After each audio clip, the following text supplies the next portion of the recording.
قعدوا يتريقوا عليها وشبهوا ملامحها بمايكل جاكسون، فردت عليهم رد شيك جدا وكان كله ذكاء من غير ما تتنرفز أو تتعصب أو حتى تخسر حد من جمهورها. فتعالوا معايا أعرفكم إيه اللي حصل مع النجمة الفنانة أسماء جلال لما الفانز بتوعها اتنمروا عليها بالطريقة دي، وإزاي كان ردها عليهم. تابعوا معانا بقى الفيديو ده للآخر. فجأة كده ومن غير أي مقدمات انتشرت موجة كبيرة من السخرية والتنمر على صفحات السوشيال ميديا من الفنانة الجميلة أسماء جلال، وده بعد ما طلعت صورة بتقارن ملامحها بملامح مغني الراب الأمريكي المشهور مايكل جاكسون، وده بعد ما لاحظ ناس كتير الشبه الكبير اللي بينها وبينه. الصورة اللي بتقارن ملامح أسماء جلال بمايكل جاكسون انتشرت بسرعة الصاروخ على السوشيال ميديا، واشتغل بقى القلش والضحك بالرواد وسائل التواصل الاجتماعي عليها وبسببها، لدرجة إنها وصلت لأسماء جلال بنفسها وصفحتها على الفيسبوك.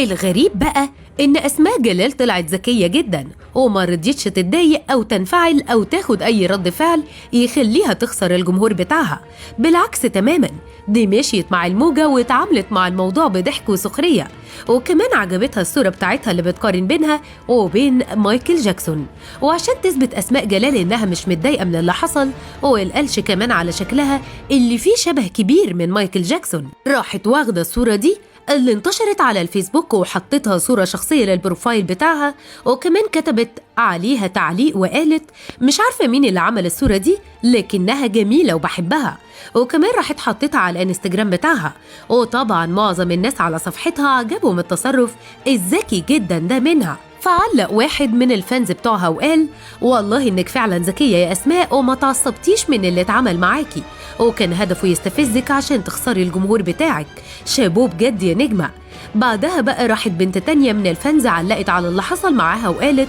أيا كان رد فعل أسماء جلال الكويس والذكي، لكن عيب جدا إننا نتعامل بالتنمر ده مع النجوم عشان ما نكسرش مشاعرهم، ولما برضو بعد كده يخرجوا عن الطبيعي نرجع نقول إزاي عملوا كده وعيب اللي حصل منهم.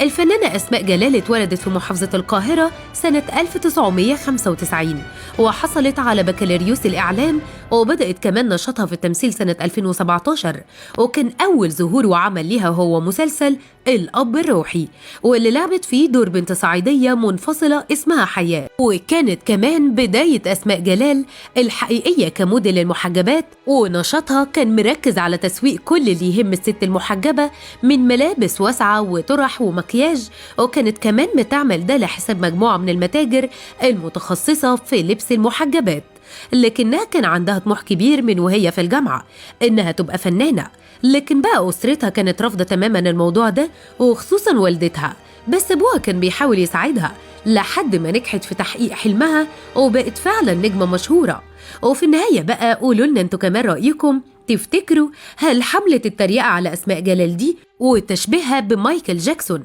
متعمدة ولا المسألة كلها جت بالصدفة والهزار؟